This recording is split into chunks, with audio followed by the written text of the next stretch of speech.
Welcome to Real Estate Essentials. I'm Jay Deere. On today's program, we're going to show you how to increase your property value by doing a remodel on your kitchen, and we're going to show you the latest in outdoor LED lighting, as well as some beautiful home tours. All that and more is coming up right after this. I'm Jay Deere. I've been on top of Utah's real estate market for over 10 years. I will show you things about this market that you never knew.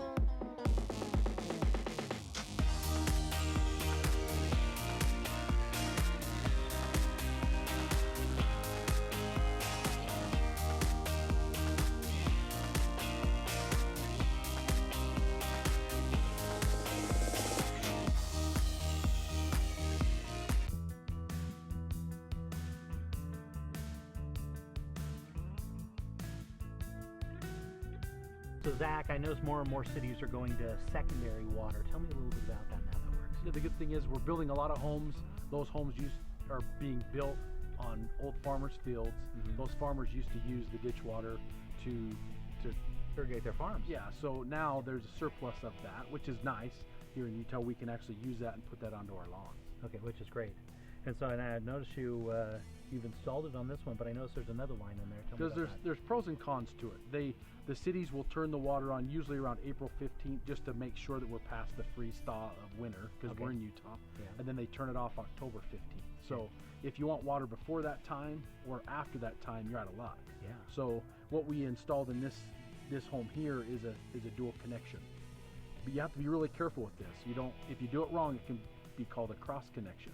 And a cross connection is where both the secondary water and the culinary water are hooked into the same line, and that secondary water can push its way back into the house or into the city. You hear about it sometimes. Yeah, that and this cross can be connection. a major issue, making people health very issue for sick. the homeowners, the surrounding homes, or even anybody else in the city. Yeah, it's a serious issue. And so tell me the right way and how you do this thing right. You want to hire a licensed professional, and you have to have this physical disconnect is what it's called. This red rubber hose that you can switch from clean water or the dirty water, and I assume that way you can only have possibly one correct. connected. And the other side is off, it's capped, and the backflow preventer is turned off, so there's no way possible for them ever. So the to backflow preventer that basically keeps that secondary water from backfilling then into the culinary water, right? This only is connected to the clean water, so that never touches the secondary water. Okay. This is only on the culinary water system, and that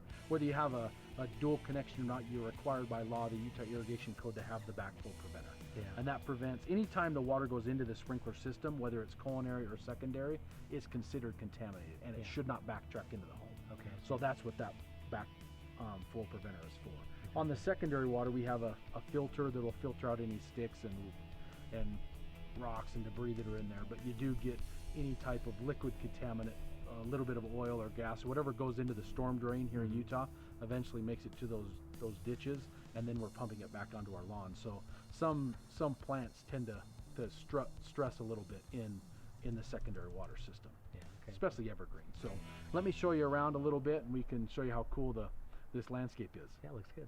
Yeah. Zach, new construction's really popular right now, but HOAs are getting very stringent on their landscaping, and I know up in Daybreak, they're expecting you to put in about 3 times as many plants as you normally would in a regular subdivision. And you have to get it approved by their HOA committee and stuff, and so are you dealing with stuff like that on this sort of project? Yeah, when we do a job, we'll take a look at the CC&Rs, or the rules and regulations of the community. This community is not so strict like Daybreak, but here they want at least the minimum, so that everyone's yard at least has something for curb appeal to keep the home values up. Yeah. So here they had a minimum of 2 trees, certain varieties in the park strip, minimum of so many 5-gallon shrubs around the front of the yard, and we're able to meet those criteria. We surpassed that quite a bit here, but it helps out so that they don't have to deal with the knowing what trees and shrubs need to be put in there. That's where we come in. Or the potential repercussions if they put the wrong tree and it grows for a couple years, and then all of a sudden they get a letter that says, hey, you got to get rid of that tree, right? Yeah, so that takes all of that out of there, so that they're looking at these CC&Rs and what varieties of trees, and it's foreign language to them. So we can look at it and make sure we put in the right trees and shrubs for them. So are they usually more stringent on like the front yard or the backyard, or how does that work? It's usually just the front yard. Usually when when you surround your backyard with a fence, they're more lax with what you can do in the backyard. So this one, we met the bare minimum here. Just she wanted it nice and basic and simple in the front, and they wanted to put more of their budget amount in the backyard because they had a pretty steep slope, and we were able to come in and clear it all out, excavate it out, and flatten it out for the kids to play on. So let's go look at it, and I'll show it to you. In the backyard, the homeowner wanted usable space for their kids. They have younger kids. They wanted to come back here and play. When we came back here, there was a huge dramatic slope from the house all the way to the road. So how we solved that is we excavated all the material out, we hauled it off, put in a small retaining wall for a terrace so that they could have as much area to play on as they could. Yeah, level it all out, which looks great for the kids, and you're able to put a trampoline in, yeah, right? The trampoline is a proprietary way that we do that so that there's no structure around it to have to hold it down or hold it up. Yeah. They can run straight off of the grass onto the trampoline. That's great. And then if down the road, if they ever wanted to get rid of that, they could just fill that in with dirt, haul in some material, fill it in, and they could have a nice level grass area. Yeah. So tell me a little bit about the pergola over here. Pergola is just kind of an in-the-box pergola. They didn't have very much space to be able to put in a large 20 by 20 structure that we normally do. So we did that for them so that when they come out and they can enjoy their kids and be in somewhat of the shade, so they're not just baking in the sun until the trees grow, because all the trees are younger now, so that they don't provide as much shade as they'd like, but in the future they'll full out. Now I noticed these nice trees you put all along the back. What kind of trees are those? And I assume those are going to fill in. Those are flowering pears, and by the time they're mature, they'll all start touching it. It acts as a natural screen so that they can, not have to hear all of the cars drive by as their backyard's kind of by a busy road. Yeah, that's great. So the main thing I love about this yard is the landscape lighting. We have LED lighting in here, so it'll draw them outside in the nighttime hours when it starts to get cool in the hot summers that we have. Their flood lighting from their house and also their landscape lighting is something that will help them have that outdoor ambiance that you would have at a resort or downtown city atmosphere. That's great. Well, show me a little bit more. I want to learn more about your outside lighting. Yeah, let's go look at it. Jay, look how inviting this home is with this landscape lighting. It's absolutely beautiful. I love it. One of the things I really like about it is the security factor. Because people aren't going to burglarize a home that's really well lit up. Correct.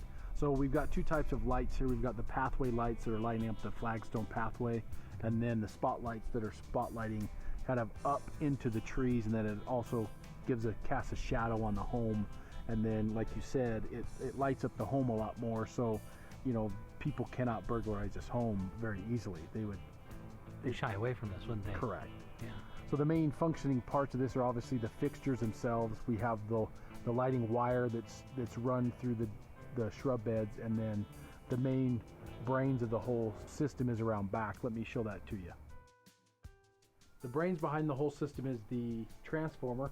We have Ryan here from FX Luminaire to tell us a little bit about the new technology. Yeah, certainly. The landscape lighting industry has been around for years and years, but in the last 3, 4, 5 years, there's been a dramatic change out there in going from traditional halogen incandescent lamps over to LED, along with the control options that have been integrated into that as well. So we've got a lot more features and benefits that we can plug into it. But going back to LED, the big advantage there is the energy consumption. We can save 50, 60, 70% over our traditional halogen and incandescent lamps. That's great. With some of the new technology. Yeah, it's a great option for us to be able to do. And these right here, if you guys want to take a look at those, are the new light bulbs that we're using for LED. They look more like a computer chip or something. And that's essentially what they are now. We've got them dialed into where it's all electronic, and they're running like a motherboard in a computer or something along those lines. And so definitely some advancements that have helped improve the technology that's going into the landscape lighting industry. Okay, so on a house this size or this type of lighting system, what would something like this cost? Oh, something like this would probably be about $3,000, $3,500, Jay. And where would somebody get something like this? One of the best places here locally is Sprinkler Supply Company. Okay, great. Well, you guys have done a wonderful job on this house. The landscape lighting looks great. The landscaping's flat and looks beautiful. Great work, guys. I really like it. Thank you. Thank you.